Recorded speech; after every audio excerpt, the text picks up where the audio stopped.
అందరికి నమస్తే. నేను మీ జర్నలిస్ట్ గొంగడి సీనన్న. సర్పంచ్ ఎలక్షన్స్ వచ్చినాయి. ఎక్కడ చూసినా కూడా గల్లీ గల్లీ లొల్లి లొల్లి. మరి మహేశ్వరం నియోజకవర్గం మన్సన్పల్లి గ్రామంలో మరి బీజేపీ పార్టీ నుంచి బలపరిచినటువంటి అభ్యర్థి మనతో పాటు ఉన్నారు. మరి పూర్తి విషయాలు ఆయన మాటల్లోనే అడిగి తెలుసుకుందాం. అన్న నమస్తే. నమస్తే అన్న. ఏం పేరు అన్న? నా పేరు శివ యాదవ్ అన్న. శివ యాదవ్. ఎట్లున్నావు అన్న? అంత బాగానే అన్న. ఇంట్లో అందరు మంచిగా? అందరు బాగానే ఉన్నారన్న. ఇంతకు అమ్మ పేరు ఏం పేరు, నాయన పేరు ఏం? అమ్మ పేరు సుగ్నమ్మ, నాన్న పేరు గాలయ్య యాదవ్. ఎట్లున్నారు? మంచిగా ఉన్నారు? అందరు మంచిగా ఉంటారన్న. ఎంతమంది మీరు అన్నదమ్ములు? నేను ఒక్కనన్న, ఇద్దరు చెల్లెలు. ఒక్కనే అన్న. పెళ్ళి అయిందా? పెళ్ళైందన్న. మరి ఆడవిల్లలే? ఇద్దరు చెల్లెలు పెళ్లి అయిపోయినాయి అన్న. ఇద్దరి పెళ్లి అయిపోయినా. ఏ టెన్షన్ లేదంటూ నింబలంగా ఉన్నట్టు? లేదు, టెన్షన్ ఏం లేదన్న, అంత నిమ్మలమే.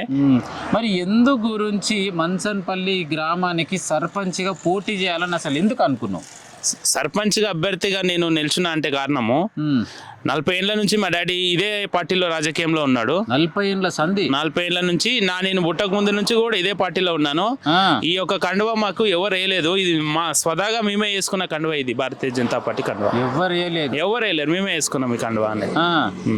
మాకు ఇష్టం ఉండి మేము వేసుకున్న కండువ. ఇదంటే మా నాన్న వేసుకున్నాడు, దాని తర్వాత మేము వేసుకున్నాం అనమాట. 40 ఏళ్ల సంధి నాన్న బీజేపీ పార్టీలు ఉన్నారు. ఇంతకేమన్నా నాయనకు మరి ఏమైనా పదవులు వచ్చారంటే పదవులు లేచిండా? అంటే పదవులు అనేది ఏం చేయలేడు. నాయన వ్యవసాయం చేసుకుంటాడు కాబట్టి అదే బిజీగా ఉన్నాడు. మళ్ళీ చదివించుకుంటున్నాడు. అక్కడ పార్టీది గ్రామంలో పార్టీ చూసుకుంటా అక్కడ వ్యవసాయం చేసుకుంటా ఉన్నాడు.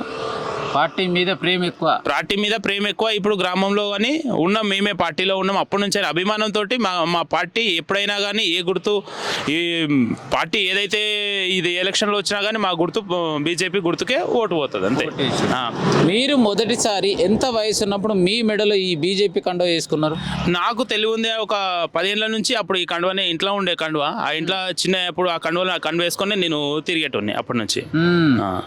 అంటే గొల్లకూలంలో అమ్మాయి ఎట్లయితే గొంగడు కప్పుకొని రుమాలు వేసుకుంటారో అట్లా మీ నాయన వేసుకున్న కండువ నువ్వు వేసుకున్నా అంటావు? అంతే, వాస్తవమే. అప్పుడు అది ఏదైతే కండువ ఉంటుందో అది కూడా ఉండే మాది. అది వేసుకొని తిరిగినాం. ఈ కండువ ఎప్పుడైతే నేను చిన్న ఉన్న 10 ఏళ్ల నుంచి మా డాడీ అదే ప్రచారానికి పోయి వచ్చినప్పుడు ఇంట్లో కండువ ఉంటుండే. ఆ కండువ వేసుకుంటే మేము కూడా ఆ కండువ వేసుకొని తిరిగేటోళ్ళం ఊర్లో గల్లీలో. ఇంతకేం చదువుకున్నావే నువ్వు? నేను డిగ్రీ చదువుకున్నా. డిగ్రీ చదివినావు? మంచి చదువు. అంత మంచి చదువు. ఫైనల్ ఏదేమైనా మన ఇంత చదువుకున్నప్పుడు ఒక కొలువు చేయొచ్చు కదా, మరి రాజకీయం చేయాలంటే అవసరం ఏముంది? రాజకీయం చేయాలంటే ఒకటి మనకేందంటే జనాలకు సేవ చేయాలని ఆ రాజకీయంలోకి నేను అడుగు పెట్టినాను. ఇది ఏదో ఉద్యోగం చేయాలనుకున్న అన్ని అవకాశాలు లేకుండే చేసినా కానీ రాలేవు.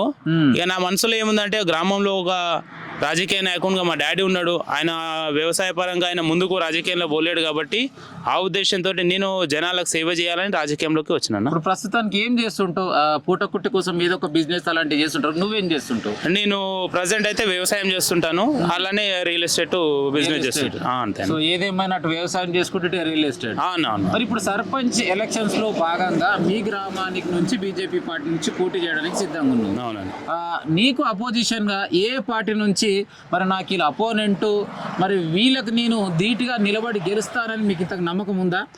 నమ్మకం ఉందని 100% నమ్మకం ఉంది. ఆ పార్టీ మీద అభిమానం ఉంది, నా మీద అభిమానం ఉంది, మా ఊర్లో ఉన్న జనాలకు. ఎందుకంటే నేను చిన్నప్పటి నుంచి గ్రామంలో ఉన్నా.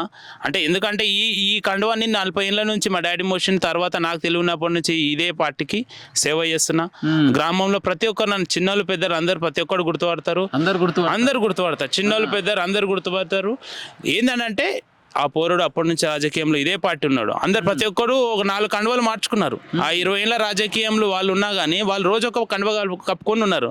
మేము అప్పటి నుంచి 40 ఏళ్ల నుంచి కానీ నాకు తెలుగు వచ్చినప్పటి నుంచి కానీ మా డాడీ అదే కండువ ఉంది, నేను ఇదే కండువ ఉన్నాను. కాబట్టి ఊర్లో ఉన్న జనాలందరికీ మా మీద అభిమానం ఉంది. వాళ్ళ కోసం నేను సేవ చేయడానికి ముందుకు వస్తున్నాను ఈరోజు. సో వాస్తవానికి చూసినట్టయితే ఎలక్షన్స్ వస్తున్నాయంటే కొందరు ఒక 3 ఏళ్ళ ముందు 4 ఏళ్ళ ముందు బాగా సోషల్ సర్వీస్ చేస్తారు. అట్లేమన్నా స్టార్టింగ్ కొన్ని సోషల్ సర్వీస్ చేసే ఉన్నావా? లేదు పార్టీకి కట్టుదిట్టంగా పార్టీ ఏదైతే కొన్ని కట్టుబాట్లు ఉంటే దాని ప్రకారం ఫాలో అప్ చేసుకుంటున్నావా? నేను పార్టీ సేవలు కాకుండా నాకు సంబంధించిన సేవలు ఎవరైతే ఎవరికైనా ఇబ్బందులు ఉంటే పర్సనల్గా పోయి నేను వాళ్ళకి హెల్ప్ చేయడం జరిగింది. కానీ పబ్లిక్లో హెల్ప్ నేను చేసిన అనేది పబ్లిక్లో నేను ఏదైతే వ్యక్తికి అది హెల్ప్ చేస్తానో 10 మందికి చెప్పాల్సిన అవసరం లేదు అని చెప్పేసి వాళ్ళకి చెప్తా. చాలా మందికి నేను హెల్ప్ చేసి ఉన్నాను అనమాట. కానీ నేను చెప్పాల్సిన అవసరం లేదు. ఎందుకంటే నా పని నేను వాళ్ళకి ఏదైతే నా వల్ల వాళ్ళకు ఉపయోగం ఉంది, వాళ్ళకి ప్రాబ్లం అయితే ఏదో 1 రూపాయో ఏదో నేను వాళ్ళకి సాయం చేసినాను. కానీ అది 10 మందికి చెప్పొద్దు అని చెప్తాను, ఎందుకంటే నేను చేసింది 10 మందికి అవసరం లేదు. ఎవరైతే ఇబ్బందులు పడుతుందో వాళ్ళ ప్రాబ్లం సాల్వ్ అయిందా చాలు, అంతవరకే. నాకు పబ్లిసిటీ అవసరం లేదు. వాస్తవానికైతే సేవ చేసినావు కానీ పబ్లిసిటీ లేకుండా చేసినావు. పబ్లిసిటీ సేవ కూడా అవసరం లేదు నాకు. ఇప్పుడు కూడా నేను సేవ చేయడం ఏందని అంటే వాళ్ళు మంచి జరిగితే వాళ్ళకి మంచి జరిగితే చాలు, అంతే, అదే విషయం. సో ఫైనల్గా మీ గ్రామంలో గతంలో ఉన్నటువంటి రాజకీయ నాయకుల్లో భాగంగా ఏమేమి అభివృద్ధి చేసిరు, ఎట్లెట్లా చేసిరు, ఇంకా ఏం చేయలేదు? మా ఊర్లో ఒక 20 ఏళ్ళ నుంచి ఒకటే నాయకులు, ఒకటే పార్టీ నాయకులు ఉన్నారు. వాళ్ళే పాటిస్తున్నారు. వాళ్ళు చెప్పిందే రాజ్యం, వాళ్ళు చెప్పిందే వేదం అవుతుంది. వాళ్ళు చేసినారు అని అంటున్నారు కానీ చాలా ఇంకా పెండింగ్లో ఉన్నాయి. డ్రైనేజ్ సమస్యలు ఉన్నాయి, కొన్ని రోడ్ సమస్యలు ఉన్నాయి, గల్లీలో కొన్ని సమస్యలు ఉన్నాయి. ఎక్కడ చెత్త అక్కడనే ఉంది. రోడ్డు అనేది గ్రామం అనేది కొద్దిగా నీట్గా లేదనమాట, శుభ్రత లేదు. ఎక్కడ ఉన్నది అక్కడ చెత్త, ఇవన్నీ ఉన్నాయి. 20 ఏళ్ళ నుంచి అదే రాజకీయంలో వాళ్ళే ఉన్నా కానీ, అదే పార్టీ ఉన్నా కానీ ఏ డెవలప్మెంట్ అనేది లేదు. సో రైట్, మనతో పాటు మరి గ్రామానికి చెందినటువంటి మరో యువకుడు అన్న. నమస్తేనే.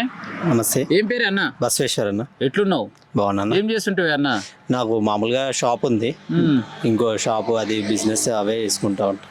సో రైట్, మీ గ్రామం నుంచి మరి శివ యాదవ్ సర్పంచ్గా పోటీ చేయడం జరుగుతుంది. శివ యాదవ్ గురించి అడిగితే ఒక 2 మాటలు ఏం చెప్తావు? శివన్న మంచిగా పలకరిస్తాడు, అందరితో మంచిగా ఉంటాడు, అందరికి బాగా చూసుకుంటుంటాడు. అలాగే అన్న భారతీయ జనతా పార్టీ కోసమే పనిచేస్తూ ఉంటాడు. అలాగే గ్రామంలో ఈసారి ఖచ్చితంగా సర్పంచ్ పోటీ చేయాలనుకుంటూ పోటీ చేస్తుండు. ఎవ్వరికి కూడా కాంప్రమైజ్ కాకుండా పోటీ చేయాలనుకుంటూ చేస్తుండు. రైట్, పక్కా గెలుస్తాడంటావు? గెలుస్తాడన్న. మీ అందరు సపోర్ట్ ఎట్లుంది మరి? ఉంటుంది అన్న సపోర్ట్, పబ్లిక్ నుంచి బాగా సపోర్ట్ ఉంది. అందరు సపోర్ట్ చేస్తున్నారు. సపోర్ట్ చేయడం వల్లనే మేము ఇంత దూరం వచ్చామన్న పోటీ కోసం. సూపర్. మరి గ్రామానికి చెందినటువంటి యువకుడు కూడా తన మాటల్లో క్లియర్గా స్పష్టంగా చెప్పడం జరిగింది. ఏదేమైనా కూడా గట్టి పోటీలో ఉన్నా మేము గెలుస్తున్నామనే గొప్ప నమ్మకంతో తన మాటల్లో చెప్పడం. సో ఫైనల్గా శివన్న, మరి టీవీ చూస్తున్న మీ గ్రామస్తులందరికీ మరి నీ తరఫు నుంచి 2 మాటలు ఏం చెప్తావు? ఇక ఒకటి నేనే చెప్తున్నాను, యువత చేయాలి, ఒక్కసారి ఆలోచన చేయాలి, ముందుకు రావాలి. ఏదైనా రాజకీయంలో చేయాలనుకుంటే ముందుకు వచ్చి రాజకీయంలో ధీటుగా ముందుకు ఎవరున్నా కానీ, అక్కడ ఎంత బలం ఉన్నా కానీ అక్కడ డబ్బు బలం ఉండొచ్చు, కానీ మన దగ్గర ప్రేమ ఉంది. గ్రామంలో ప్రతి ఇంటికి పోయినా మన పేరు తెలుస్తానమాట ఈరోజు. ఎందుకనంటే మనం ఆ సేవా కార్యక్రమంలో కొన్ని చేసినాం, జనాలకు తెలుసు ఎవరెవరు చేసినాము, అభిమానం ఉంది వాళ్ళకు, మా మీద అభిమానం ఉంది కాబట్టి వాళ్ళు ఓటేస్తారు. ఒకసారి యువత మీరు కూడా ఆలోచన చేయాలి, యువకులందరూ పార్టీలోకి రావాలి. ఇట్లాంటి భారతీయ జనతా పార్టీ దాంట్లో చేరండి. భారతీయ జనతా పార్టీ ముందుకు తీసుకోపోతుంది. ఎప్పుడో ఒకసారి పార్టీ మిమ్మల్ని గుర్తించి మీకు ఒక మంచి పదవులు ఇస్తాయి. అదేవిధంగా మీరు రాజకీయంలో కూడా ఏదో ఒక విధంగా మీరు సర్పంచ్గానో ఎంపీటీస్గానో ఏదో ఒక విధంగా పోటీ చేయడానికి అవకాశం ఉంటుంది.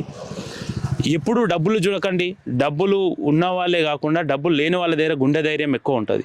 ఈరోజు మా ఊర్లో డబ్బుల ప్రభావం ఎక్కువైపోయింది, డబ్బులు అనేది చాలా ఎక్కువైపోయింది. కానీ ఈరోజు మా దగ్గర డబ్బులు లేకుండా గుండె ధైర్యంతో ఈరోజు మేము ముందుకు వచ్చినాం. ఎందుకంటే ఈరోజు మా ఊర్లో ఎలక్షనే లేకుండా చేద్దాం అనుకున్నారు, అంటే ఇనామస్ చేద్దామని. ఎలక్షన్లే లేకుండా మన్సన్పల్లి గ్రామంలో ఎలక్షన్నే ఉండొద్దు, ఎలక్షన్నే ఉండకుండా ఇనామస్ అనేది చేద్దామని అనుకున్నారు. కానీ నా గ్రామంలో అన్ని ఊర్లో ఎలక్షన్ అయితేనే నా ఊర్లో కూడా ఎలక్షన్ కాదు, నాకు ఓటు హక్కు ఉంది. అవును, నేను కూడా ఓటు వేసుకుంటా, వినియోగించుకోవాలి. గ్రామంలో ఉన్న వాళ్ళు ప్రతి ఒక్కరు ఓటు హక్కు ఉంది, ఓటు వేసుకోవాలి. ప్రతి ఊర్లో ఎలక్షన్ అయితే మా ఊర్లో ఎందుకు కాదు? ఈ రోజు ఏ నాయకుడు కానీ, టీఆర్ఎస్ కానీ కాంగ్రెస్ కానీ 2 కుమ్మక్కయ్యి ఏ నాయకుడు కూడా వ్యతిరేకంగా నేను నిలబడతాను ఏ నాయకుడు వచ్చి పోటీ చేయలేదు. ఈ రోజు భారతీయ జనతా పార్టీకి నేను ఉన్నాను. భారతీయ జనతా పార్టీ నాకు ఇచ్చిన బలంతో నేను ముందుకొచ్చి ఈరోజు బడిలో నిల్చున్నా. అందుకే ప్రతి ఒక్క ఇండ్లు, ప్రతి ఒక్క గడపకు పోతే, నాయన నువ్వు నిలబడ్డావు కాబట్టి ఈరోజు మా ఊర్లో ఓట్లు అవుతున్నాయి, లేకుంటే ఈ రోజు ఓట్లు కాకపోదు, ఛాన్సే లేదు. ఈ రోజు నీ గుండె ధైర్యమే ఉన్నది. నువ్వు రూపాయి ఇయ్యకు, నా జేబులో నుంచి నీకు రూపాయి ఇస్తా, రూపాయి ఇచ్చి నేను గెలిపించుకుంటాం. నువ్వు రూపాయి ఇయ్యకు నాయన, ఈరోజు మా జేబులో నుంచి నీకు రూపాయి ఇస్తా, నువ్వు నిలబడు అని చెప్పి మా గ్రామం మన్సన్పల్లి గ్రామం ఆ ధైర్యం ఇచ్చింది కాబట్టి ఈరోజు నేను నిల్చున్నా. ఈరోజు ఉన్న టీఆర్ఎస్ కానీ కాంగ్రెస్ కానీ 2 కుమ్మకైనాయి. ఎక్కడ ఏ వార్డులో పోయినా కానీ అన్ని ఏ పార్టీలో కూడా లేకుండా చేస్తున్నారు. వాళ్ళు పోతే వాళ్ళకు ఒకటి అమౌంట్, వీళ్ళకి పోతే ఒక అమౌంట్ ఇచ్చుకుంటా వాళ్ళని తీసేసుకుంటారు. ఇవన్నీ కావద్దు. గ్రామ పంచాయతీలో ఓటు హక్కు ఉంది కాబట్టి ప్రతి ఒక్కరు వినియోగించుకోవాలి, ప్రతి ఒక్కరు గ్రామంలో ఓట్లు వేసుకోవాలి, ప్రతి ఒక్కరు చేయాలి. ఈ రాజకీయాలు, ఈ ఓట్లు వద్దు ఏ వద్దంటే దమ్ము ధైర్యం ఉంటే నీ దగ్గర డబ్బులు ఉండొచ్చు, దమ్ము ధైర్యం ఉంటే రాజకీయంలోకి వచ్చి కొట్లాడు. నీకు ఒక ఓటు రాని 2 ఓట్లు రాని కానీ ధైర్యంతో నిలబడి కొట్లాడ.